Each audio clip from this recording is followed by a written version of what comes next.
Assalamualaikum warahmatullahi wabarakatuh. Bismillah, alhamdulillah, wala haula wala quwata illa billah. Wassalatu wassalamu ala rasulillah sayyidina Muhammadin wa ala alihi wa sahbihi ajma'in. Amma ba'du. Yang saya banggakan siswa-siswi SMK Widya Dharma kelas 10, ya, siswa baru. Alhamdulillah, mari kita panjatkan puji syukur kehadirat Allah Subhanahu wa taala atas limpahan rahmat, nikmat, hidayah dan maunanya sehingga kita masih diberikan kesehatan, diberikan kesempatan, ya. Sholawat serta salam semoga senantiasa tercurahkan kepada junjungan kita Nabi besar Muhammad sallallahu alaihi wasallam. Langsung saja pada pertemuan kali ini, perkenalkan, nama saya Khairul Warisin, SPDI, saya guru pendidikan agama Islam di SMK Widya Dharma Turen. Pada kesempatan yang sangat berharga ini, izinkan saya untuk menjelaskan tentang materi keagamaan dalam rangkaian kegiatan masa pengenalan lingkungan sekolah SMK Widya Dharma Turen tahun 2020. Materi yang akan saya sampaikan di sini adalah pentingnya pendidikan akhlak bagi remaja. Kita sering menjumpai permasalahan-permasalahan akhlak remaja, ya, diantaranya kadang kita sering melihat di media televisi, ya, di media cetak ataupun di internet, YouTube dan lain sebagainya, terjadi pertawuran antar pelajar. Nah, di persoalan yang sering muncul di kalangan para remaja, khususnya para pelajar. Yang berikutnya, persoalan yang sering muncul di kalangan para remaja, ya, yang berkaitan dengan akhlak, yaitu pergaulan bebas, sehingga berakibat pada kehamilan di usia sekolah. Ini semuanya berkaitan dengan akhlak, dengan perilaku remaja dalam kehidupan sehari-hari.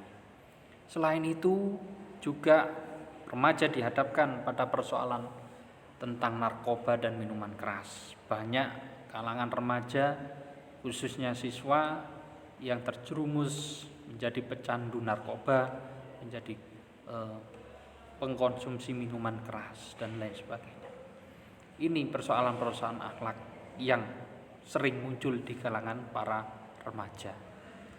Yang berikutnya ada persoalan etika dan sopan santun, baik itu etika kepada guru, etika kepada kedua orang tua.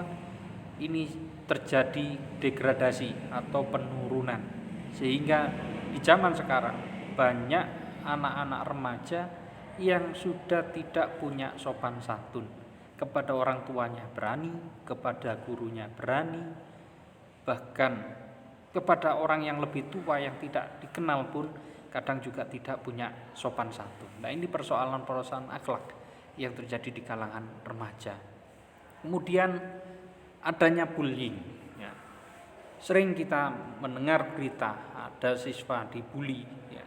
Beberapa waktu yang lalu itu sampai ada yang bunuh diri karena dikucilkan oleh teman-temannya, ya, karena dibully oleh teman-temannya, bahkan sampai harus ada yang masuk rumah sakit, harus menanggung akibat psikologis. Nah, ini sering terjadi di kalangan para remaja. Banyak kasus-kasus yang tidak terekspos, yang kita tidak tahu. Nah, ini juga menyangkut persoalan akhlak di kalangan para remaja.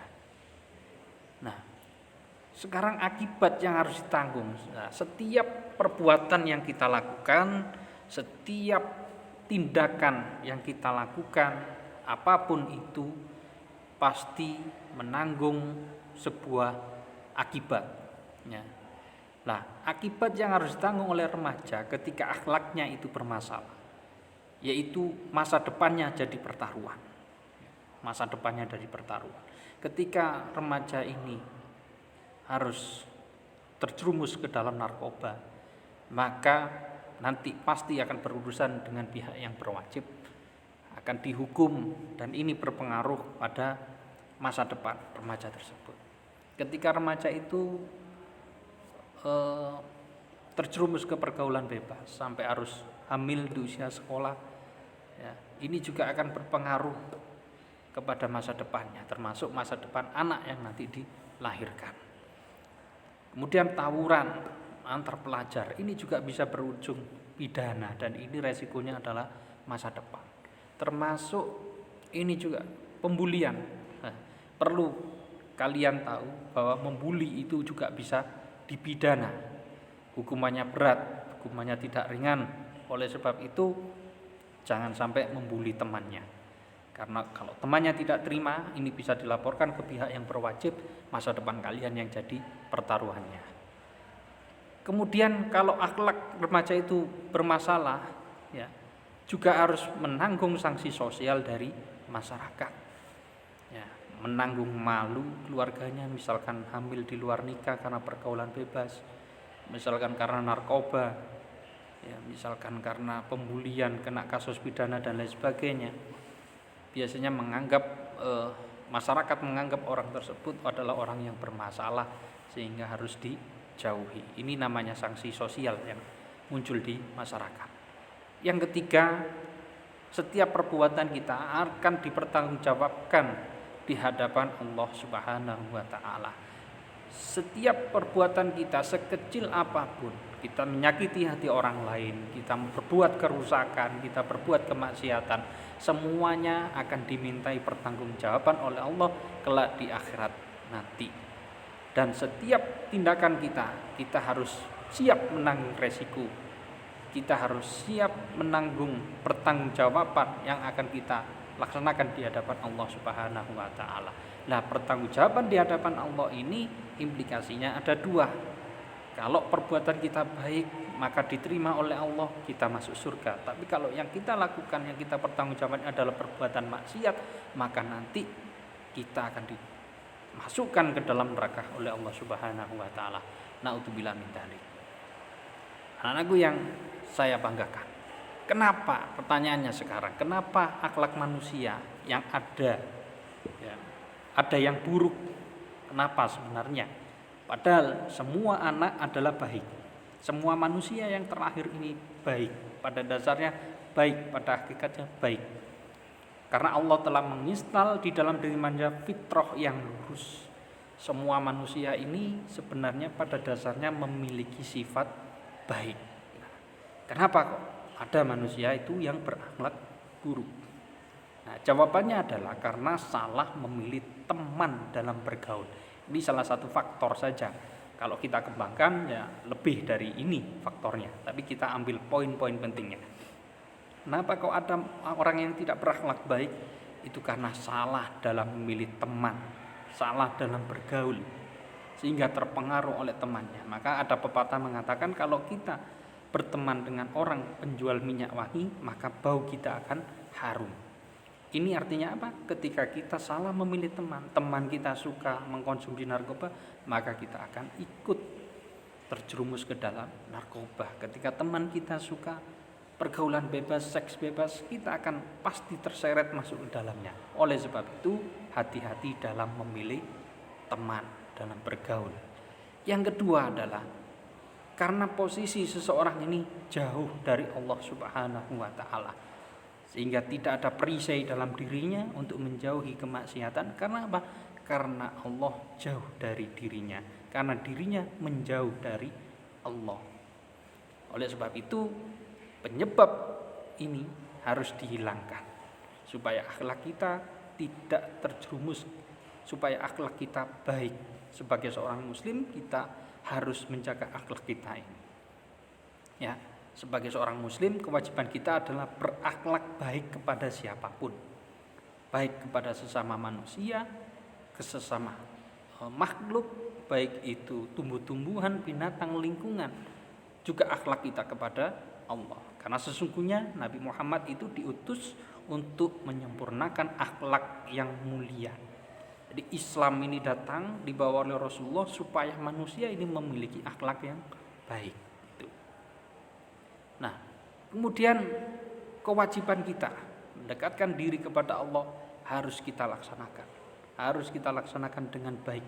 Karena kewajiban sholat ini bisa menuntun kita ya, untuk menjauhi kemaksiatan sesuai dengan ayat innas sholata tanha anil fahsya'i wal munkar. Sehingga sholat dapat mencegah perbuatan keji dan munkar. Nah, kemudian pertanyaannya lagi, sudah menjalankan kewajiban sholat tapi kok masih maksiat. Nah, ada apa dengan sholatku? Pasti ada yang tidak benar dengan sholat kita. Bukan sholatnya yang salah, tapi kita yang menjalankan sholat yang salah. Nah, bisa jadi karena kita bersucinya kurang sempurna, karena bacaan-bacaan sholat kita kurang sempurna, sholat kita kurang khusyuk, sehingga sholat ini tidak berdampak apapun terhadap akhlak kita. Kemudian muncul pertanyaan, sholat tetap harus dilaksanakan. Untuk apa kita sholat kalau kita masih maksiat? Ya, muncul pertanyaan seperti itu. Nah, sholat tetap harus dilaksanakan dalam kondisi apapun. Ya, jagalah sholat kita walaupun kita bukan orang yang baik. Kelak sholat itulah yang akan membuat kita menjadi baik. Saya cerita sedikit, ada sebuah kisah. Ada seorang preman, ya, itu ingin berzina dengan seorang perempuan yang sudah bersuami. Kemudian si preman ini tadi bilang kepada perempuan tersebut, wahai perempuan yang cantik, saya ingin berhubungan badan dengan kamu. Ya, mohon maaf, bahasanya agak sedikit menjerumus ke bahasa dewasa, ya. Ingin berhubungan badan dengan kamu. Kata si perempuan tadi menjawab, kalau ingin berhubungan badan dengan saya, silakan izin kepada suami saya, karena saya sudah punya suami. Saya akan patuh mengikuti perintah dari suami saya. Kemudian si preman tadi menghampiri suami perempuan tersebut. Wahai fulan, saya ingin berhubungan badan dengan istrimu. Apa jawab kata laki-laki tadi, yang suami tadi? Sang suami menjawab, silakan, tapi dengan satu syarat. Nah, baik, kata preman tadi. Apa syaratnya? Si suami menjawab, syaratnya kamu harus ikut saya sholat berjamaah 5 waktu selama 40 hari.